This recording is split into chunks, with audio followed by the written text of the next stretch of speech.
मुळशी तालुक्यात झेडपीचे इलेक्शनचं रणधुमाळी पेटलेली आहे आणि आपल्याबरोबर आता आहे ते पौड आंबवडे गटाचे तरुण तडफदार उमेदवार सुशिक्षित उमेदवार म्हणून आहे आणि त्यांनी पहिल्या प्रचाराच्या 3 फेऱ्या पूर्ण केल्यात, एक मोठी आघाडी घेतली आहे आणि जवळजवळ विजयाच्या मार्गावर पुढे असणारे मिलिंद दादा आहेत. मिलिंद दादा, सगळ्यात प्रथम म्हणजे तुमचं स्वागत आहे महाभारतामध्ये. की खरं तर एक सुशिक्षित उमेदवार अशी छबी आहे असं तालुक्यात सगळीकडे बोललं जातं की महागड्या गाड्यामध्ये कोटीच्या गाड्यामध्ये फिरणारे मिलिंद दादा आपली काच खाली करून ग्रामस्थांशी मतदारांशी संपर्क साधणार नका, पण एकंदरीत चित्र वेगळं आहे, पूर्णपणे भिन्न आहे.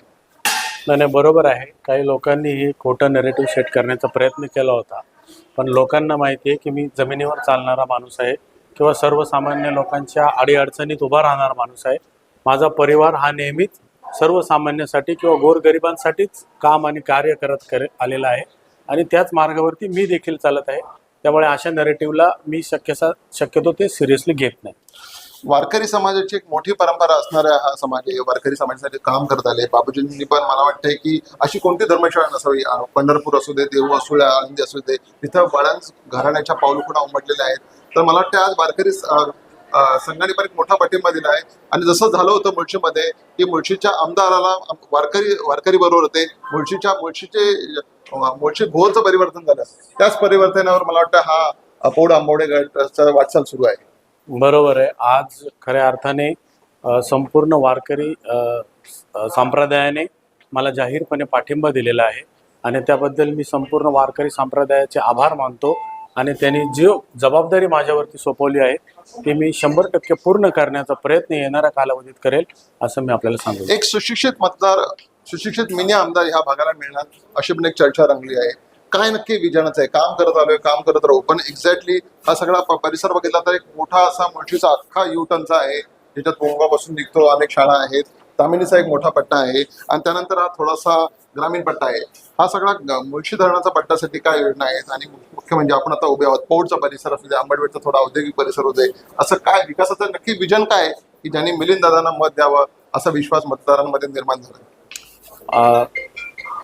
काय झालेलं आहे की बरेच काळ इथे दुसऱ्या पक्षाची सत्ता होती, त्याच्यामध्ये त्यांनी म्हणावा तसा या भागाचा विकास केलेला नाही किंवा हा भाग विकासापासून वंचित राहिलेला आहे.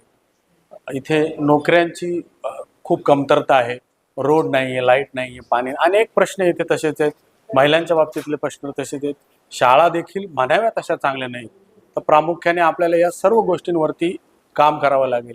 तसेच या भागामध्ये रोजगार कसा निर्माण हा, तसेच तर शहरी पट्ट्याला लागून हा भाग आहे, त्याच्यामुळे इथे रोजगार कसा येतील, MIDCs कसे येतील किंवा पर्यटनाच्या माध्यमातून आपल्याला कसं काम करता येईल या गोष्टींवरती भर द्यावा लागेल आपल्याला.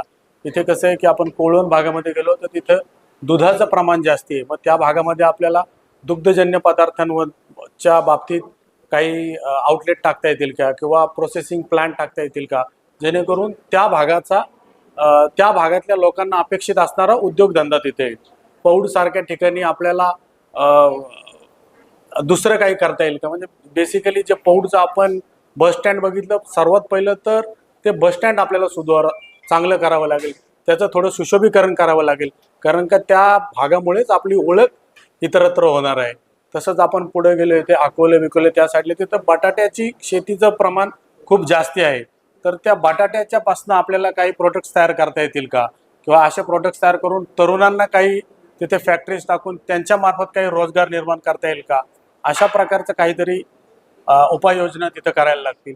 तसंच आपण वरती तामिनी साईडला गेलो तर तो पर्यटनाच्या दृष्टीने अतिशय चांगला भाग आहे किंवा मुळशीचं बॅकवॉटर तिथं असल्यामुळे पर्यटनाला तिथं खूप मोठा स्कोप आहे. तर त्या भागामध्ये पर्यटनाच्या दृष्टीने कसं काम करता येईल याच्याकडे जास्ती फोकस दिला पाहिजे. म्हणजे माझा सांगायचा मुद्दा असा आहे की भारताच्या नकाशाप्रमाणे हा पौड आंबवडे गट आहे. जसं तुम्ही पुढे जाल ना तसं त्या भागाच्या रिक्वायरमेंट किंवा त्याची गरज बदलते. तर ती लक्षात घेऊन त्या भागाचं डेव्हलपमेंट करणं ही आता काळाची गरज झालेली आहे आणि त्या हिशोबाने मी आपले आमदार साहेब असतील यांच्या माध्यमातून हे काम आम्ही दोघेही मिळून किंवा आम्ही पुढे घेऊन जाण्याचं काम नक्कीच येणाऱ्या कालावधीत करू. मोठी बंडखोरी झाली होती, पण बंडखोरी शमवण्यात स्वर्गीय अजितदादांना यश आलेलं आहे आणि अजितदादांच्या खरं तर एक सहानुभूतीची लाट पण आहे. बंडखोरी नंतर पुन्हा एकदा खरं तर आता दुरंगीत लढत एक प्रकारे उरलेली आहे. काय वाटतं की ही बंडखोरी होती त्या बाबतीत काही चुकीची माहिती लोकांपर्यंत पोहोचली आहे? खरं तर प्रत्यक्ष तसं नाही, मी सांगू शकतो आमच्याही जाणीवातून, पण उमेदवार म्हणून तुम्हाला काय वाटतं? नाही, ते आमचे वरिष्ठ नेते आहेत. त्यांनी जो मला आशीर्वाद दिलेला आहे त्याबद्दल मी त्यांचा आभारी आहे. मी कोणावरती कधी टीका टिप्पणी करणार नाही, कारण का मला विकासाचं राजकारण करायचं आहे. टीका टिप्पणी करून मला माझा म्हणजे त्याच्यामध्ये मी वेळ न वाया घालवता आपल्या भागाचा, आपल्या लोकांचा विकास कसा होईल याच्याकडे मी जास्ती लक्ष देणार आहे. मिलिंद दादा म्हणले की नंदुशेठ वाळंचं नाव आहे, तर खरं तर नंदुशेठ वाळंज स्वतः एक मोठं प्रभावी नेतृत्व आहे. तुमचे ते वडील आहेत, तर ह्या सगळ्या प्रचाराच्या धामधमीत नंदुशेठ नेमकं काय रोल करतात आहे आणि त्यांचा मला वाटतं खूप मोठा प्रभाव राहणार आहे आणि ते एक विजयाचं मुख्य आपलं एक महत्वाचं सूत्र राहणार आहे. बरोबर बोललात तुम्ही. माझे वडील गेले 40 वर्ष समाजासाठी आणि समाजाच्या हितासाठीच काम करत आलेले आहेत. मग ते आरोग्याच्या माध्यमातून असू दे किंवा वारकऱ्यांच्या माध्यमातून असू दे, आणि त्यांचंच या भागामध्ये त्यांची नाळ ही प्रत्येक ग्रामस्थांमध्ये किंवा गावगाड्यात पोचलेली आहे आणि त्याचाच फायदा हा मला आत्ता होत आहे. मी देखील 2-3 वर्षापासून सक्रिय समाजकारणात आलेलो आहे.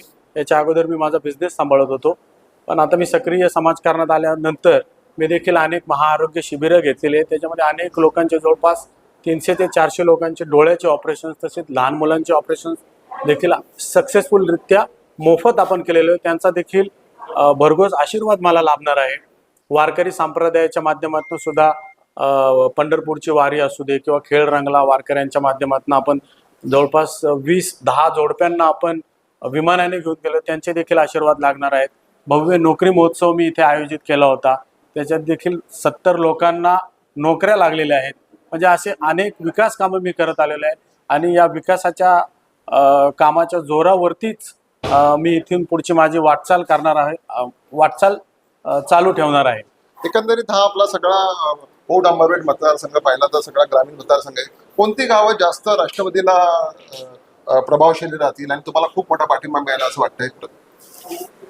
तसं बघायला गेलं तर टोटल इथे 72 बूथ आहेत, 70 ते 72 बूथ आहेत आणि प्रत्येक गावामध्ये हा राष्ट्रवादीचाच प्रभाव आहे. कारण का आमदारांच्या माध्यमातून इथे अनेक विकास कामं झालेली आहे आणि आमदारांना मानणारा इथे खूप मोठा वर्ग आहे आणि त्याच्यामुळे प्रत्येक भाग हा राष्ट्रवादीच्या किंबहुना आमदार शंकर भाऊ मांडेकर यांच्यावर प्रेम करणारा असल्यामुळे सगळ्या भागामध्ये राष्ट्रवादीलाच भरघोस मतदान होणार आहे. प्रत्येक गावात राष्ट्रवादी असं चित्र आहे, पण तुमच्या मातोश्री स्वतः एक सरपंच होत्या, त्यांचा पण एक प्रभावशाली वाटा आहे. अख्खं वाळंज कुटुंब खऱ्या अर्थाने ह्या निवडणुकीच्या प्रचारात उतरले आहे.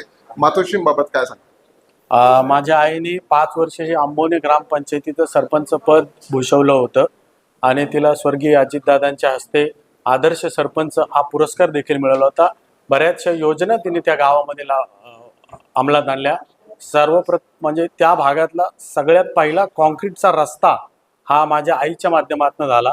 तसेच पिण्याच्या पाण्याची टाकी व फिल्ट्रेशन प्लांट देखील तिने तिथे चालू करून जवळपास 7 ते 8 गावांचा हा पाण्याचा प्रश्न तिने मार्गी लावला होता.